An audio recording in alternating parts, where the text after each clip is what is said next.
Well, fellas, if you take a look at the champions we've got right now in the UFC, they're pretty damn good. So I'm going to be going through the best and the worst thing about every current UFC champion. Starting off with none other than Mr. Tom Aspinall. I think the best thing about Tom Aspinall is he's the most skilled heavyweight we've ever seen. Now, people get confused when I say this. I'm not saying he's unbeatable. Of course, if he faced a prime Francis Ngannou, there's a higher chance that he could get chinned. You know, we've seen Aspinall get clipped before by Pavlovich. One of them round the jaw against Ngannou could be a different story. Fedor Emelianenko in his prime obviously could have been a really tricky matchup for Tom Aspinall, like it was for everybody when he was beating every different style he was coming across. And guys like Cain Velasquez, Junior Dos Santos, John Jones, all difficult fights. So I'm not saying he's unbeatable, but from a skills perspective, first of all, he moves like a welterweight. I think Tom Aspinall is probably the fastest heavyweight we've ever seen in mixed martial arts. Rapid for the division. He's a BJJ black belt and a legitimate one at that. He's a great wrestler, as we saw in his early UFC career. KO puncher, which has been evident in his last few fights. He's got the shortest average fight time in UFC history. He's got the shortest bottom position time. He's got 100% accuracy in takedown defense rate. And people like to call Cyril Gane the new breed of the heavyweight division because he was a little bit athletic and, you know, was light on his feet. Tom Aspinall's the real new breed of the heavyweight division. And that's what I like about Aspinall. He is the most skilled heavyweight we've ever seen. I'm not saying he's unbeatable.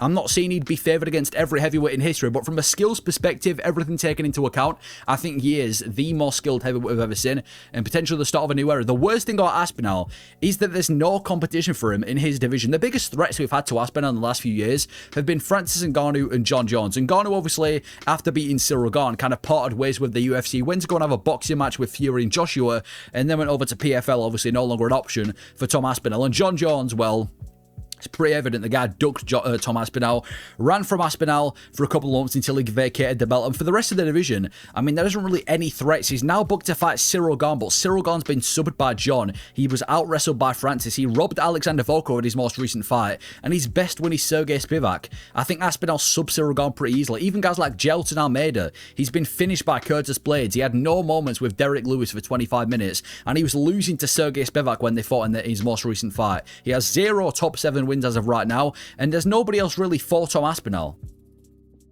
Magomed Ankalaev. I think the best thing about Ankalaev is he generally has a good game plan against every opponent that he comes across, and that's why he's been on a winning streak in the UFC, 21-1 as a record. He takes on the biggest puncher in the spot, for example, in his most recent fight with Alex, and he had a good game plan. Mix up the striking with the grappling when necessary. Don't stand and trade with him, and he managed to beat Alex Pereira for that same reason. Then he took on Alexander Rakic. He takes on a low output striker, and he simply beats Rakic with volume. Also mixes in the grappling at times, beats Rakic for that reason. Takes on a chinny striker in Johnny Walker, and manages to find the chin of Johnny Walker, knocking him out. Takes on Jan Blachowicz, and when his legs get chewed up, he implements the grappling and turns into a grappler version of Ankalaev. And that's the thing, you don't know what you're going to get. It could be wrestler Ankalaev, it could be striker Ankalaev, it could be well-rounded Ankalaev. What I like about him is he generally has a good game plan against every opponent, and that's why he's been so successful in the UFC, and why he's the UFC champion. His game plan's good. He's not going to stand and trade with the most powerful guy in the division, and if he is getting hurt on the feet, he's going to implement the grappling. So that's what I like about Ankalaev. The worst thing, he's just a bit boring. Like, personality-wise, he's never said anything memorable in his entire career. I think I've heard him speak once.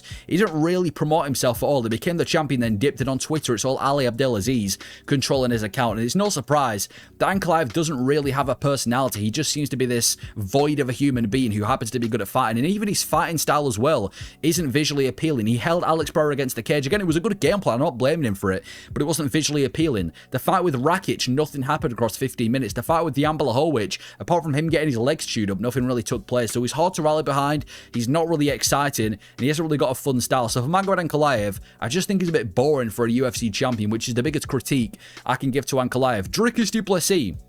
I think the best thing about Dricus Du Plessis is that he's the best trash talker in the UFC right now. Takes on Sean Strickland the first time around. And bearing in mind, this is when Strickland was considered a good trash talker. He just trash talked Adesanya.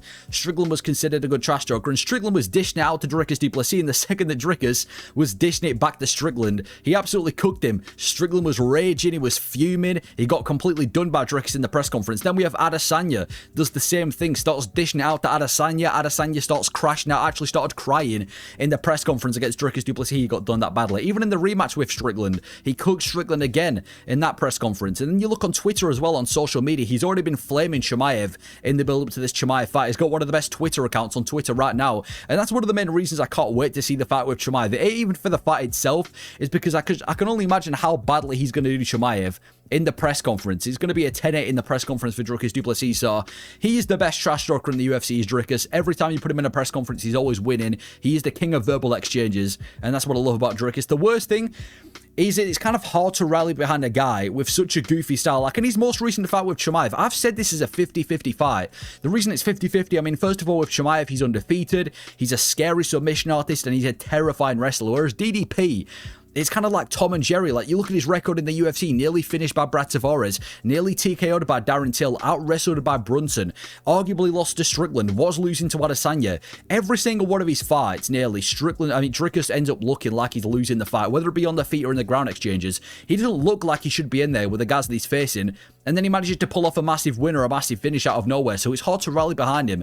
Part of the reason why it's so 50-50 with Chimaev is because he's having so success, he's undefeated in the UFC, he kind of technically has good wrestling and good striking, but it's kind of hard to rally behind a guy with such a goofy, weird style that he's kind of unpredictable at times. So, even though it's not that bad of a thing for Dricus, that's the only thing I can really pull off that I don't like about him. Anyway, JDM.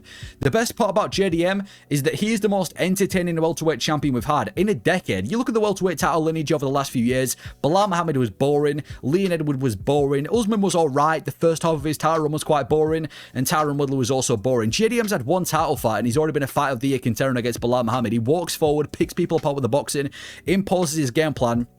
No matter who he's against, no matter what style he's facing, he's always in these fun scraps every single time he's fighting, and it doesn't really matter the opponent. That's what I like about JDM. And you look at his UFC record, he's had 0 boring fights, and that's why the vast majority of his fights have been given bonuses too. I mean, the guy literally just fought one of the most boring styles in Belal Muhammad in the UFC, and made it a fight of the year contender at UFC 316. That's what I like about JDM. Compared to all the recent welterweight champions, he's kind of saved the division where he's always in these fun fights, no matter the style. You can put him against somebody like Shavkat, Gary, Islam, and I'm convinced that he'd managed to make it a fun fight. So that's what I like about JDM. Fun style, and one of the best welterweight champions we've had recently from an entertainment perspective. The problem is a lack of good wins. Yeah, JDM's pre-title record wasn't that good. Like, he took on Belal Muhammad, but the first 3 guys he fought in the UFC were cans. The winner of Brandy Brown was alright. He then takes on Basil Hafez and goes to a split decision with Basil Hafez, bearing in mind that Basil Hafez is 1-2 in the UFC. He then goes to a split decision with Kevin Holland. He then beats Gilbert Burns, but Burns is now on a 4-fight losing streak, so that hasn't really aged well. And then he beats Belal Muhammad. He gets a really good, unexpected win over Belal Muhammad, but he hasn't beaten Usman, he hasn't beaten Brady, he hasn't beaten Gary, he hasn't beaten Shavkat, he hasn't beaten any top contenders right now in the welterweight division as JDM. He hasn't really had a hard path to the title either. He beat a washed Gilbert Burns, sat out for a year, and because Shavkat wasn't available, he got his title fight. So I'd say that's the only issue with JDM. We haven't seen him against any top contenders. For all we know, you know, that Belal Muhammad fight might have just been stylistically really favourable, because we need to see him against these new welterweight contenders, and maybe we'll see him against Makhachev next, but who knows. Lack of good wins is the issue for JDM. For Topuria, I think the best thing about Topuria is simply the fact that he is the best fighter in the sport today. I mean, he's pound for pound #1 for a reason. I mean, the guy, undefeated, 17-0, obviously dominated Bryce Mitchell, and then he takes on Josh Emmett in one of the most dominant main events in recent history, battering Josh Emmett, and then he just casually goes and gets the greatest back-to-back-to-back wins in UFC history. Takes on Alexander Volkanovski when Volk was undefeated in the featherweight division, and slumps Alexander Volkanovski to become the featherweight champion. Then takes on Max Holloway, bearing in mind that this was when Max Holloway had never been knocked out, had considered the best chin in the UFC, and he just came off that great Gaethje KO and was on a 2-fight winning streak before that in the featherweight division, and he goes out there and cracks the chin of Max Holloway, knocking him out too. He then takes on Charles Oliveira, and this was a former champion in a different weight class above him, and again, what do you know, he knocks out Charles Oliveira to become the lightweight champion of the world, and he is the modern generation's best fighter. And I'd probably favour Topuria to beat anybody he says he's going to beat. If he sat there with confidence and tells me that he's going to beat Islam, he beats JDM, I've got to pick him. Hell, if he told me that he's going to beat Tom Aspinall at this point, I've probably got to go with Topuria to win that fight, because he is the best fighter in the world. He's like a cheat code for fighting. Everything he says he's going to do, he does it. Like he's cracked the code of MMA. The only fighter that I can ever think of that's similar to this is prime Conor McGregor, but Topuria's better than him. He's the best fighter in the sport today, arguably one of the best in history. I mean, definitely one of the best in history, so that's what I like about Topuria. The issue is kind of following that same point. He beats all our favourite fighters. He's like the super villain of the UFC that came from nowhere to take on all our favourite fighters. Takes on Volkanovski, who is a beyond a fan favourite, one of the most likeable dudes in the UFC, grabs the belt in the press conference, trash talks him in the build-up, and then obviously, like I just said, knocks out Volkanovski. Does the same thing to Max Holloway, another fan favourite, trash talks him in the build-up, and then goes out there and knocks out Max Holloway. And then he takes on another fan favourite, Charles Oliveira, a fan favourite, and said to him in the face-off, I'm sorry it had to be you. Like some super evil villainous shit. And then he backed it up by knocking out Charles Oliveira. Knocking out Volkanovski, Holloway, and Oliveira back to back to back is absolutely diabolical. So he beats all our favourite fighters, which I don't like about Topuria, but you've got to respect him for it in a way. But I'd say that's the worst thing about Topuria. And then also going to do the BMF champion, Max Holloway. The best thing about the BMF champion, even though it's a bit of a fake belt, is that he's consistently in entertaining fights. That's what I like about Max Holloway. I mean, he's had 13 performance bonuses in his UFC career. You look at his career, even in the last couple of fights he's had, all of them are fun. He had that one-sided beatdown, one of the most memorable beatdowns in history against Calvin Kattar. He had that fun scrap with Yair Rodriguez. The fight with Volkanovski, yes, he got pieced up, but it was still a fun fight. He had that scrap with Arnold Allen. He had that good knockout over Korean Zombie, and then obviously the fight with Gaethje, arguably the best KO in UFC history. Then he get knocked out by Topuria and recently fought Dustin Poirier. But the point is, Max Holloway, whether he's winning or he's losing, he's always in fun fights. He's always willing to throw down. He's always willing to make it a fun scrap. He's always having fun stand-up fights. You know what you're expecting with Holloway, whether it's him losing, whether it's him winning. You know you're in for a fun fight, and that's why he's the BMF champion. So that's what I like about Holloway. Consistently in entertaining fights. You don't need to sell a Max Holloway fight because you know what you're getting. And that's what I like about him. What I don't like about Holloway recently, though, is that he can't really accept his loss to Ilia Topuria. He took on Ilia Topuria for the featherweight belt last year. And Topuria says he's going to knock him out. Holloway said we're going to find out Saturday night. And we did find out Saturday night. You got knocked out by Ilia Topuria. You got chinned by Topuria. You got knocked out. And that kind of delegitimizes the BMF belt, because how are you fighting for a BMF belt when you've just been knocked out, when before you got knocked out you were also the BMF champion? And he's been saying things online saying that, oh, it doesn't count because the belt isn't on the line, which is kind of bullshit. And if we're being real, JDM should be the real BMF champion if we're talking about the Masvidal versus Nate Diaz lineage. But anyway, yeah, he's saying he wants to get revenge on Ilia Topuria and saying things like if he wants an authentic belt, he needs to find one. Like, what are you on about? The guy knocks you out just after he had a BMF title worthy performance over Justin Gaethje, and he's the king of your weight class right now. So I think the whole BMF thing has kind of been delegitimized by the whole thing. And he can say, but BMF, it wasn't for the BMF belt. Fuck BMF belt, you got chin, mate. So the fact that he can't really accept his loss to Ilia, it isn't even just like he's calling for a rematch. Obviously, it's fine to call for a rematch against the guy that's beat you before. But the fact that he's talking about this whole BMF shit, saying that he wants to, you know, he's just kind of talking down on Ilia, can't really accept his loss, comes across as quite salty. And that's what I don't really like about Holloway recently. But for Volkanovski, the most likable man on the roster. Yeah, Volkanovski is the most likable fighter in the UFC. You can put him in there with any fighter, any personality, and he's going to find a way to mix with them and make it, make him seem likable. You know, even Ilia Topuria, a former rival, inviting him to cooking with Volk. No excuses after losing. Lost to Topuria, lost to Makhachev. No excuses in either of them. Active as fuck, was one of the most active champions in the UFC when he was on his reign. No fake personality, no fake trash talking. He's always trying to make the fans entertained from his fighting style, and he's just a super likable guy. That's what I like about Volkanovski. You cannot hate Volkanovski no matter what. Even if you're a diehard Makhachev fan, a diehard Movs or Evloev fan, a diehard Topuria fan, you can't dislike Volkanovski. He's a nice guy. He's a family guy. He is everything you want in a person and a fighter. So that's what I like about Volkanovski. Super likable, and that's why it kind of stung when he ended up losing to Makhachev and Topuria. The worst thing is, I feel like he's going to retire too late.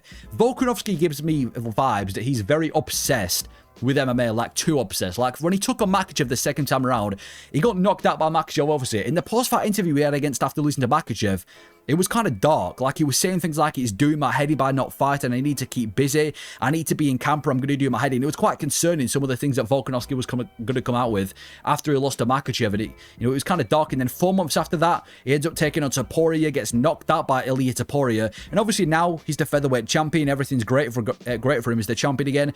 But he's 36 years old, and I feel like he's going to stay around for too long. And obviously, I'm not saying he should retire now. Why would you? You're the champion of the division. Keep fighting. But I feel like if Volkanovski takes another bad loss, rather than retiring, which he should do if he takes another loss, I feel like he's going to try and stay around for a little bit too long, and it's going to end up getting worse for Volkanovski. So I hope he retires at the right time, but he's just giving me the idea that he's gonna retire too late, which I hope isn't the case for Volkanovski. But yeah, I feel like he's gonna retire too late. Anyway, Merab is a human cheat code. He beats literally every style, takes on a dangerous striker in Sean O'Malley, out wrestles him the first time and finishes the second time around. Takes on an Olympic wrestler in Henry Cejudo, picks him up and slams him and ragdolls him like he's a bitch. Takes on PT Ant, an amazing boxer, and gets one of the most 50-45 dominant performances of his entire career. Takes on this undefeated Dagestani from Khabib's crew in Magomed Ankalaev, of. And again, showcases the wrestling, had got the better of the wrestling exchanges, won the fight by a pretty comfortable decision. And I just don't see any style beating Merab. And they can't. You put him a striker against him, you put a grappler against him, you put him somebody well-rounded against Merab. He beats all the styles. So that's what I like about Merab. He is a cheat code for MMA. And he kind of reminds me a bit, I said this the other day, he's kind of like the Usyk of the bantamweight division. He's been around for a long time. He's a likable personality. He doesn't need to do all this extra trash talk. You know what he's going to do, but nobody can stop it no matter the style. That's what I like about Merab. So he beats every style no matter what, and he's starting to lap the division again. So he's a cheat code. That's what I like about him. The thing I don't like about him, though, is he generally does lack finishing ability and damaging fighters. I know this is ironic because he has just submitted Sean O'Malley in his most recent fight, but he has got the vast majority of his wins do tend to be decisions. I mean, decision with Umar, decision with O'Malley the first time, decision with Yan, decision with Cejudo, decision with Aldo, and the chances of him actually damaging and hurting his opponents is very low. Like, you look at the faces of the opponents that he faces, it isn't really damaged. He's never going out there and slashing people up. Like, look at a prime Khabib, and he was absolutely mauling people, battering. You don't really see that with Merab, and I'm not calling him boring necessarily, but it's kind of like a dominant koala bear. You know, he's dominating people with wrestling, exhausting them, mauling them, but he's not, you know, he's not damaging people. He's not getting the finish, which I think for some MMA fans can be considered quite boring. Again, I'm not calling him a boring fighter personally. The way that he dominates people, I think is, you know, it's one in a lifetime talent, but he does lack finishing ability, and he does lack the ability to kind of damage fighters. Like, even when he takes people to the mat, he's not going out there and slashing them up with ground and pound. He kind of takes people down, dominates them for a little bit, and then gets back up and repeats it all over again. So I'd say that's the only critique about Merab. I know it's ironic because he has just finished O'Malley, but that's the biggest critique I give to him. Then for Pantoja, anytime, anywhere, any place, this dude is so far ahead of 125. I mean, look at this guy's flyweight resume. Moreno 3 times, Davison Figueiredo, Brandon Royval twice, Kai France twice, and other guys like Kai Sakura, Manel Cap, Ursek Perez. The only other guy in the division he hasn't faced is Joshua Van, and he just faced off with Joshua Van immediately after winning, and he's already said he wants to fight Joshua Van too. He's even called out Horiguchi coming over to the UFC and said he wants to rematch Manel Cap. The guy will literally fight. He even called out Demetrius Johnson, the greatest of all time, in the flyweight division to come back and face Pantoja. He doesn't give a fuck who he's taking on. He's willing to fight everybody, and that's what I respect about Pantoja. We've had champions before. They like to cherry pick opponents. Pantoja's lapped the division. He's lapping them again, and he's willing to fight everybody, whether it be new guys, old guys, rematches, whatever it may be. Pantoja will fight anybody in the division, and he has. So that's what I like about Pantoja. He's willing to fight anybody, and he's just so far ahead of the division. The only issue, and it's not a big issue, but I just wish he'd chase greatness at 135, because like I said, this guy has flyweight in a chokehold right now. He's so far ahead of the division. Like, he beat Moreno to become the champion. He beats Royval. He beats Urseg. He beats Asakura. He beats Kai Kara France in his most recent fight. This guy's just so far ahead of the flyweight division. Like, you look at the division as well. Look how many guys he's beaten in the top 15. Even before he won the belt, he'd already got a big run leading up to that title fight with Moreno. And obviously, he's got this fight with Joshua Van, which is going to be fire. And I think that definitely should be next for both of them. But if he beats Joshua Van, then what do you do? And he is the most deserving champion of double champ status compared to other champions, and him versus Merab would be a massive fight. It would be fire, even though I do favour Merab in that fight. He's already said before he has no interest in moving up to the bantamweight division, but I just do wish he'd chase greatness at 135. It's not the end of the world. He's not going to hurt his resume at any means if he doesn't move up to 135. I just think if he continues to dominate this division, if he beats Joshua Van, rather than just seeing him lap the division over and over again, he's too good for this division. I'd like to see him chase greatness and dare greatness at 135. But that would be the best and the worst thing, in my opinion, about every UFC champion right now. Let me know if you agree, disagree with this, and if you have any opinions of your own, let me know your thoughts. Thank you for watching.